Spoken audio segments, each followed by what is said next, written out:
Welcome in, everybody, to another Fantasy Football Gurus podcast. Today, we are talking the top 5 must-draft players in your startup league in the later rounds 11 and on, with an ADP of 112 or later to the end, basically. The league we're going to be referencing is a 12-team Superflex 1.75 tight end premium. 2 running back, 2 receiver, 1 tight end, 4 flex spots, and then obviously a super flex. Start 11. Austin, if you want to kick it off with your number 5. Yeah, so my number 5 is kind of an iffy one. This player I'm mentioning more at the beginning of this because he could go a little bit earlier, but in mocks that we've been doing a lot recently, he's falling a lot lower than I think he should fall, and that is actually the tight end, Evan Ingram. Super solid tight end for Jacksonville. He's falling sometimes to the 12th, 13th round, which is kind of nuts, especially obviously with the tight end premium. I know he's somebody that you've had your eyes on since he was drafted, and then of course you didn't take him last year and he exploded. Yeah. So he's coming off a really good year last year. Yep. Which is surprising that he is falling so much. Which, you know, we'll see as training camp and all that kind of picks up and injuries start popping up and whatever. But for some reason he's falling a little too low for me. So hey, with a tight end premium, if you can sneak in really sneaky, really good tight end, definitely snag him up. I would even take him as early as the late 10th round if you can. Yeah, and I think that's a good pick. I got the stats above us for people to see. So tight end in PPR leagues, he was 5, or again, the league, type of league we're referencing, which is amazing. And right, I think it was towards the end of the season. I can kind of scroll here. He really had some monster 39-point game, 14, 18, and some lower ones, but still, it's tight end. You know, take what you can get. And these are numbers that don't even factor in the premium. So yeah, that's actually kind of crazy. But yeah, my number 5, I'll cue him up here. Courtland Sutton, ADP 143. Last year, this guy was a round 6 or 7. I think 6 is where I got him last year. And obviously last year was a disappointment. I think everything in Denver is going to be a whole lot better now with Sean Payton. He's going ADP 143. So that's like the 13th round. Yeah, or after the 12th. 12, 13, somewhere in there. Yep. So yeah, and he's the games he actually started and finished, he was very productive. I mean, unless you just want to go with a no-name wide receiver, I don't see why you wouldn't take Sutton, at least get a few years out of him. Absolutely. My next pick is a pick actually that you are not a fan of. Oh. But this player in particular, he's going as early as almost the 15th round and as late as the 17th. Now, with how I'm drafting this year, I'm trying to hit wide receivers as early as possible, especially the younger and the rookies, because that's what you want to do in a dynasty. Yep. But what's nice is you have that flexibility to, in these later rounds, take a veteran, somebody who's proven themselves.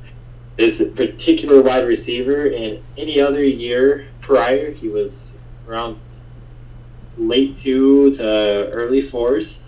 But now he's on a new team with a rookie quarterback, and that would be Mr. Adam Thielen.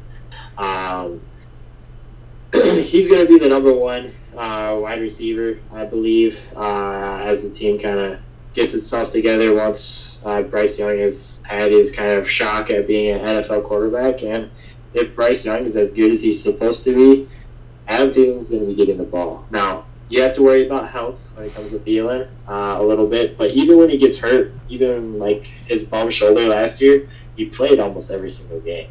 Yeah. So he's strong, he's durable, and he'll stick with it. He's I think he's a pretty good pick for the later rounds for sure. Yep, and I have the stats up here. PPR, I finished 29th. Yeah, just real solid. And right, if Bryce Young hits it his first year, right, Thielen, he'll look like his old self. I think he'll be the one there for the most part. My number 4, back in the 12th or 13th-ish round area, Brandon Cooks. A little bit older than Sutton, but I have a lot more confidence in his offense. So just trying to find him here. Okay. Last year was bad, but again, he was in Houston. This year he gets a quarterback. I think he could even stay in Dallas another year. If CD's out, he can pick up where he left off. I mean, not too much else to say, but I like the potential. Yeah. Obviously, I love the pick. I love the pick. And when we do mocks, you try to figure out where I'm going to take him so you can snipe him. Because he is solid. Even when he's had bad quarterbacks, he's always been a solid pickup. Now that he has a quarterback, hey, let's see what he can do. Obviously, he's older, but we'll see. One last thing. I put Brandon Cooks, I guess, on this list over Cortland Sutton. For anyone watching, even though Brandon Cooks is a couple of years older, just because if one of them is to lose some play time to rookies, younger guys, it's much more likely to be Cortland Sutton. So new coach in Denver, they brought over Marquez Callaway, and then they drafted, I believe it was the 3rd round, not Denzel, but the other Mims brother.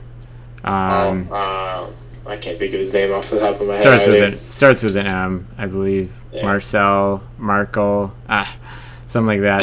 So there is that little bit of a scare. Little bit. So that's why I got Brandon Cooks 4. And your 3rd? My 3rd is Tyler Boyd, another wide receiver. You can get him. I would take him as early as around 14. And you could probably get him a little bit later than that. I wouldn't go too much later.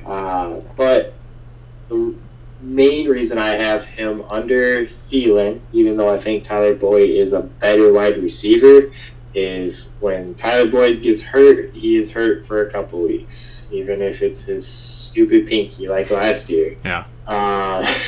That's the one downside. Otherwise, he's a great wide receiver. The only problem is he's behind Jamar Chase and T. Higgins. If he was anywhere else, he'd get the ball a lot more. But if one of them goes down, gets hurt, you have a really solid flex wide receiver at your hands. And you got him super late, so definitely keep an eye out for him. Yep, and I got again the numbers up. PPR wide receiver 33 last year, and right behind 2 guys, but at the same time he's an injury away from being, a much better receiver. Could be a league winner as long as he's healthy. That's the problem. All right, my number 3, and I'm sure you'll have this guy on your list too. 164th is his ADP right now. Alan Lazard for the Jets, and this is a dynasty. And I mean, though Rodgers came out and said that he doesn't see himself being a one and done in New York, so I totally see Alan Lazard being there another year. And again, this is later rounds. Like you're not going to get like the 30-point weeks out of Alan Lazard, but looking at the numbers, 9, 14, 17, 13, like double digits. And that's a good number to have out of these guys. Later on, who are older, but not too much else to say. At least 2 good years, 2 real good years.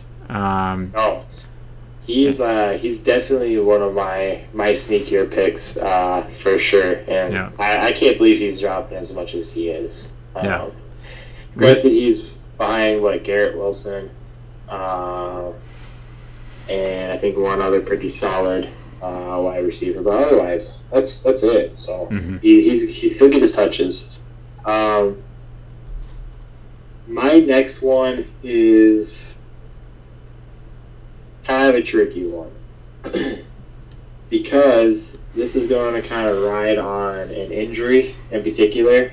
But if an injury happens with this team, or if their rookie wide receiver is a bust or gets into any more problems, he's going to be a wide receiver that you're going to want, because he's going to have the top 5 quarterback of the season, KJ Osborne.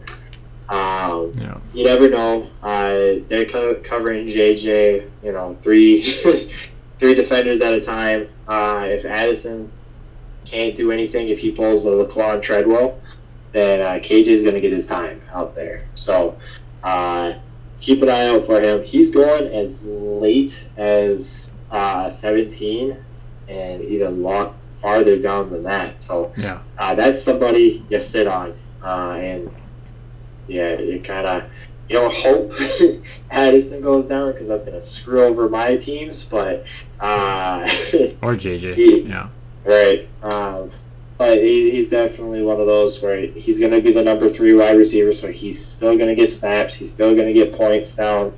But if an injury comes out, you're going to be solid.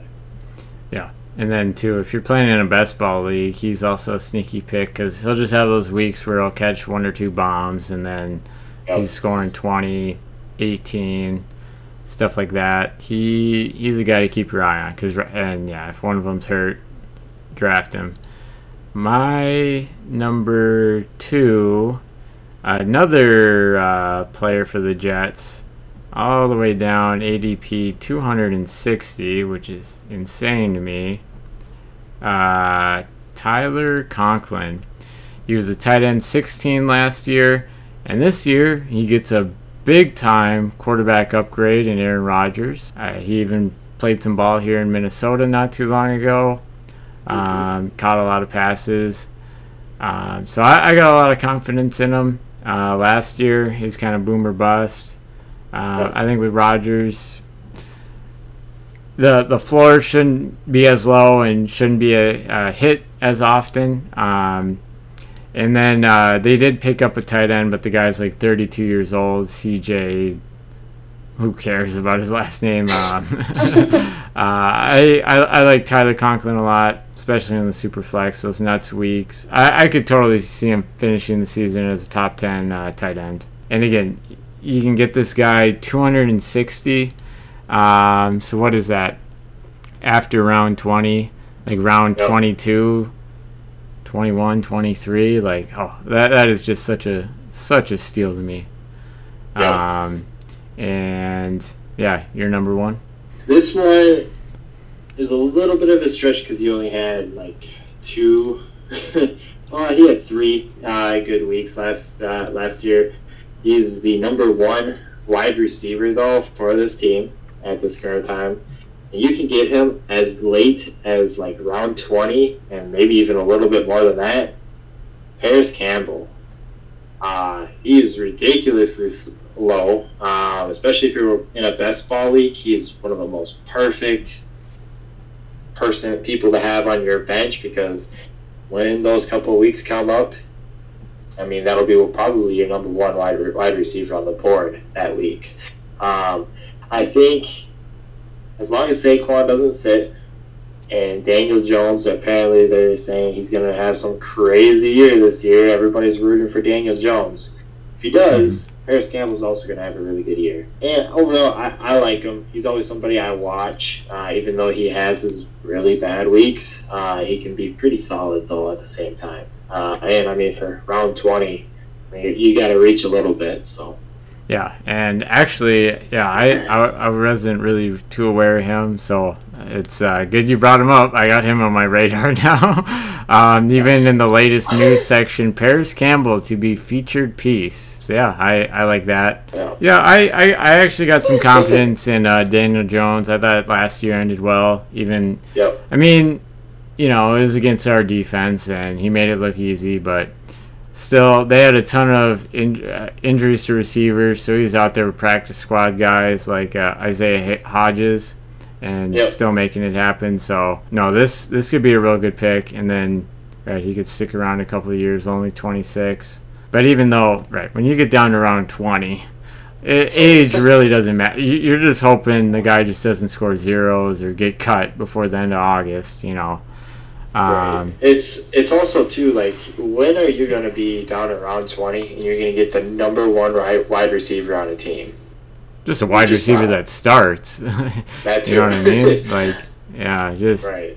just crazy. It's almost like they baked into this ADP that like the Giants would make some kind of trade or draft some like Jordan Addison or something in the first round back in April, and people have just never gone back to look at it, which is kind of what's going on with my number one here, Jeff Wilson. 27 years old. He's my one and only running back on this list.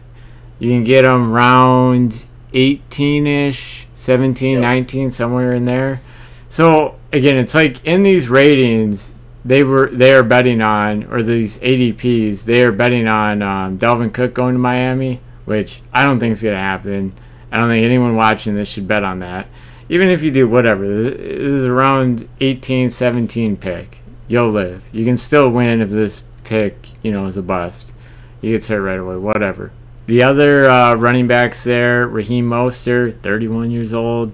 Like, yeah, I know in Madden he got the 95 overall rating for speed, which maybe not. He should have gotten that. I know Dalvin Cook shouldn't have, but that's another discussion. So this far down, and then Raheem Mostert's 2 picks later. I like Jeff Wilson of the two. Even if Raheem Mostert starts week 1, I think Jeff Wilson runs a lot harder. Actually finished last year running back 30 in PPR. I think it's a underrated running back. Definitely. So otherwise, that was our top 5 list of the must-draft players in your late rounds. Rookies aren't bad down here, but I always kind of think, those some I'll take a swing on, but you'll have thirds, seconds, fourths next year for just throwing darts at younger guys that don't currently have a job. So there's always that. I do have an honorable mention. Yeah, your honorable mention. Because with how, especially we do either the best ball or dynasties, right? We have that super flex spot where you can put a quarterback. There are 2 quarterbacks that I would not mind getting at these later times, because they are rookies, and it's throwing a dart at the board because you're just waiting to see, right? One you're going to rip me for, and one you're going to be like, okay, whatever. One of them. Oh, I think I know one of them. Actually, he should be higher, or you're about to say. I'm going to go with the later one first. Okay. The one that I can't believe he's dropping all the way down to 17, even though he is the backup. I don't think he'll be the backup for very long. Hendon Hooker.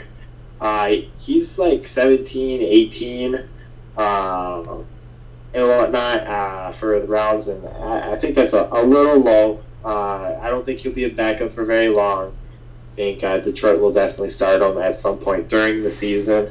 And it's definitely somebody to keep your eye on for sure, because the last thing you want to do is scramble for the waiver wire to pick up a rookie, because everybody's going to want him to keep an eye on him. Yep. Yeah.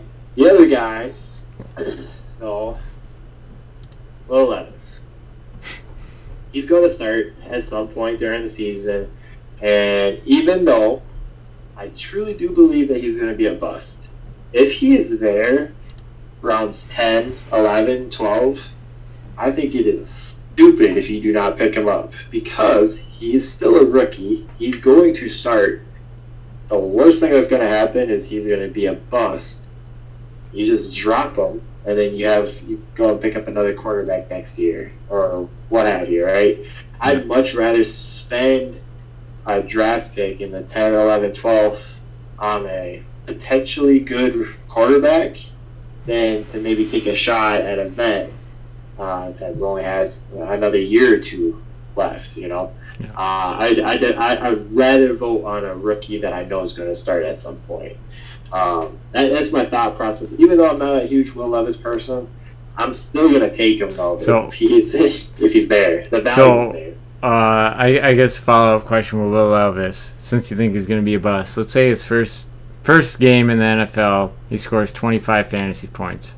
Are you holding on to him, or are you selling him for whatever? So, how deep are we into the season? Week 8. So we're coming up to the trade deadline. Yeah. I'm getting rid of him. Obviously, there's a lot of other factors, right? It depends on what my record is, how I'm doing with quarterbacks. There's a lot of other factors, obviously. Yeah. But just straight up, if I'm doing decent, if I'm gonna make a playoff run, my team's fine. I don't have the injury bug currently. I will try to offload because we've seen it plenty of times where you have a quarterback who is really, really good for a couple of games their first year, and then all of a sudden the following year, Jimmy G, you're not good. Yeah. So I would sell high, and then, or even if you're like faltering, right? If you're not going to make the playoffs, or you're one of the last in your league through no fault in yours, you might as well just sell them off, because then you can get other draft picks for next year. And on whoever you want. I mean, especially if you're towards the front of the first round, you're going to get that rookie quarterback. What's his name? That's coming in for next year. What team? And for the rookie quarterback coming in next year, everybody wants. Caleb Williams. Yep. You'll have a better chance with him with more draft picks. Yeah, So, right. I'd rather bet on him than Will Levis continuing to be good with an awful Tennessee team. So. Mm-hmm. And I guess, right, in my question, I wanted to ask that right. I didn't take into account, right, there are other factors. So my honorable mention, I mean, this guy would have been on my list, but I don't feel good about putting him on there. ADP 117, so just in the 11th round. Sam Laporta, a lot of good reports, but I just, it's like my integrity to this list. I cannot put him on here because, like, the draft, you know, I'm just seeing him go way earlier than 11. So that's why it's weird his ADP is 117. The last startup we did, he went in the 7th round. I remember I took Kincaid in the 6th round, which is closer to what he's projected. And then it was like, came back around early 7th, and Sam Laporta was gone, even before Michael Meyer. But I don't blame him. The reports are good. So that's why I can't, because he's probably going to go sooner than round 11 in your draft. Real solid I rookie. think it's that tight end premium definitely messes with the ADP quite a bit. 'Cause I was even iffy with the Evan Ingram pick, just because he's right on that fine line too. Sometimes we see him go before 10, but most of the time he's dropping a lot later than I would even expect. And he's older too, so that too. Not like 30 or real old, but like not a rookie. There. So yeah, I don't think anyone's going to take Evan Ingram in the 7th round of a startup, but Sam Laporta apparently. But yeah, otherwise we will sign off here. Expect more redraft content from us in August. If you want to get in on a redraft league, join the Discord or Dynasty leagues. We're trying to get one more big one going. Join the Discord. You know, we'll get you in. We'll go from there. Stay tuned.